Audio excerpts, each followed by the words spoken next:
wanted to come out on my break and do this quick video for a friend of mine, actually a couple friends of mine, that they live in town like I used to, and I can totally get how difficult it is to try and have a garden and grow things on such a limited space. So I'd watched a couple of YouTubers, and the one guy is like the tomato guru, and he builds these trellises, and he makes them a little differently than Brian built this one. And he uses the indeterminate tomatoes. He doesn't there's determinate and indeterminate, and the determinate, like this big Roma Grande, I think this one is in here, that one will only get maybe about 4 feet. That one's almost to where it needs to be. But that's the determinate. The indeterminate, those will just keep growing, and they kind of vine. So anyway, this one, I have the Abe Lincolns that I mentioned in my note to self thing. So these will climb all the way up to the top of that, and then even then they'll just keep going and spill over as long as I keep them trimmed. And the key to doing it like this is you cut off all the extra.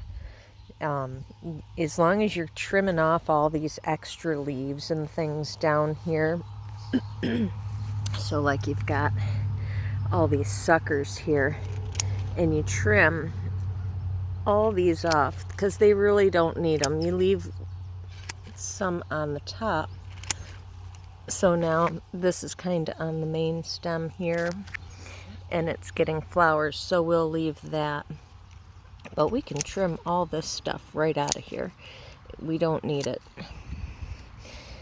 Plant doesn't really need it. As long as you've got a good amount of leaves up at the top and it's still able to, gain energy that way, you can keep this bottom area nice and clear. The nice thing about doing this is then you're opening up more space for two things. One, you can actually grow more plants and get more tomatoes out of a smaller space. This is only 3 by 5 maybe, or 3 by 4, 2 by 4 maybe even. It's not very big. 2 by 4, 3 by 5 at the most. Pretty sure 2 by 4. Anyway, so by doing this, like this guy's got a little sucker down here.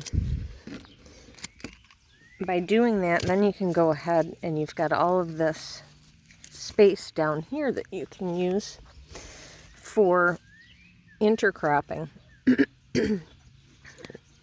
So I have some cilantro in here, which needs a little bit better watering, but it's just too hot to water right now. I threw some radishes in here. You can go ahead and you can plant some beans down in here, some smaller bush beans. And what that'll do is that'll actually kind of help keep the soil shaded. Lettuce is great because the tomatoes will help kind of keep the lettuce shaded. And then vice versa, the lettuce will help keep the ground cooler and shaded for the tomatoes.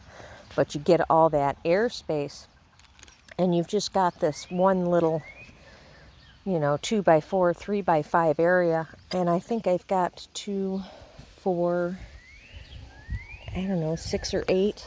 I have 6 plants in that. So there's one every, I could actually probably have 8 in here, and it would still be okay, because you're not going to have them all crowded in here. See, so this one has some flowers on it, so that one will leave.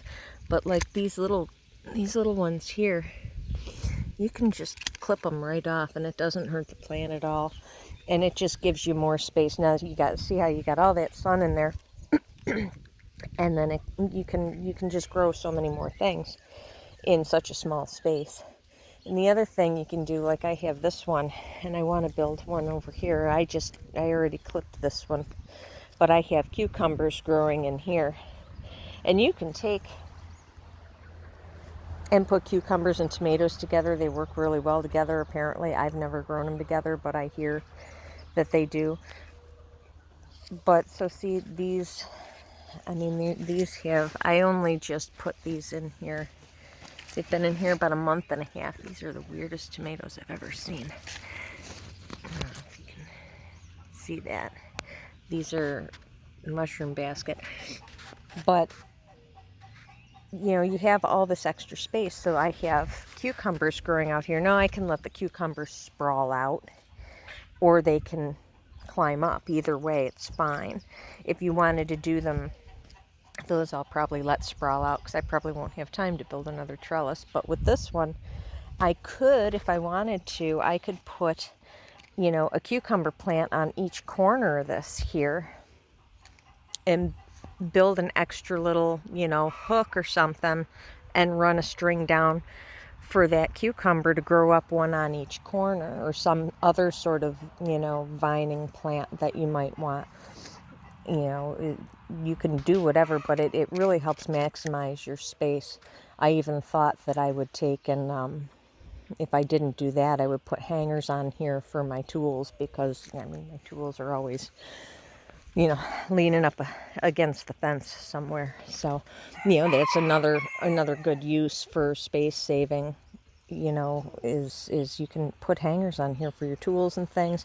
But it really does, if you keep these trimmed, I mean, and I'm just out here on my lunch break, quick, just kind of getting these little extras off, you know. But I mean, you've got all this, you know, all this space that you can go ahead and put some beans or some cucumbers or lettuce or anything that'll go well with the tomatoes. The beans are good because they'll throw nitrogen back into the soil, so that'll help the tomatoes. But you know, you know, this little sucker down here doesn't need to be there. And these determinates, the way they grow is they'll grow off of these main stalks here. So see how you've got like this main stalk right here, and then this bunch of, you know, 6 or 8 is growing off the main stalk. So, you know, this right there, we don't need that. And we really don't need that guy either, because he's not growing anything. He's just taking up energy off the plant. And then you just leave some of your top leaves so that it's got enough to, you know, keep growing. You know, this one's the same. These ones look like they kind of bunch off or V off. You know, so now I've got 2 things, but I don't have all these extra leaves that I don't need. And I've got nice open space, and you don't get a bunch of disease on your plants either, because they're not down in here. The leaves aren't touching the ground, so you're not getting as many problems with disease and stuff. So these little, some radishes in there. So, and I'm sure I'll probably throw a few more things. I might put some beans in there tomorrow or something, because there's still plenty of time. It's only, you know, 3rd week of July. So yeah, I mean, 2x4, 3x5, you could do 2 or 3 of these and grow a ton of stuff. You can put them on your porch even, and put totes on them if that's the only option that you have. If you can't build out, just build up. You know, you could even hang some planter boxes off the top, I guess. I don't know. Sky's the limit. You could do anything. So, but yeah, this one, like I said, I'll probably just leave this one as is. I mean, it's already got probably 20 tomatoes on it already. So if those all work out, they're all going to get jarred, and they're not small either. I mean, some of them are pretty big. So I mean, you can really you can get a lot out of a small space, basically, if you just grow upward. And then you can do these too, these cattle panels. If you've got the space, you can just, you know, do them in an arch, which I think you've seen, and then grow some on each side. And, you know, you can grow all sorts of stuff, and lettuce underneath, and things that prefer the shade, like the peppers kind of like the shade.